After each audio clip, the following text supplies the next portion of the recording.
नाज़िन कंदकोट जे शहर कशमोर में तशद्दुद जो निशानो बणायल 9 वरियनि जो नीगर फोत थी वियो आहे। उन हवाले सां वधीक अपडेट करे रहियो आहे मेराठी जो रिपोर्टर ग़ुलाम रसूल मेरानी। जी ग़ुलाम रसूल, छा तफ़सील आहिनि? जी बिल्कुल ही कश्मीर मीरानी पाड़े में जो ही वाक़ियो अफ़सोसनाक पेश आयो आहे।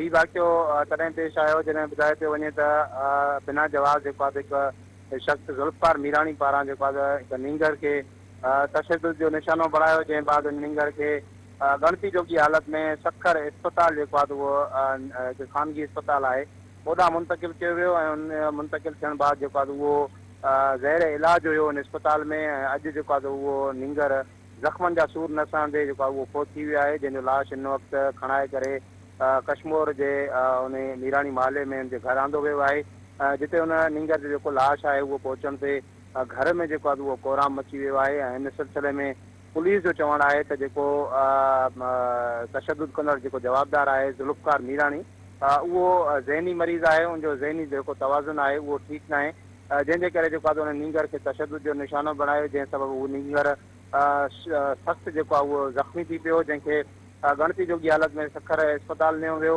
ऐं उते उहो ज़हर इलाज हुयो ऐं अॼु उहो ज़ख़्मनि जा सूर न सहंदे फोत थी वियो आहे। ऐं उन खां पोइ पुलिस जो वधीक चवणु आहे त हिन मामले जी अञा वधीक असां जांच करियूं पिया ऐं जवाबदार खे बि जल्द उहो गिरफ़्तार कयो वेंदो ऐं तलाश जेकी आहे हिन वक़्तु जारी आहे। जी ग़ुलाम रसूल, अमां जी महिरबानी।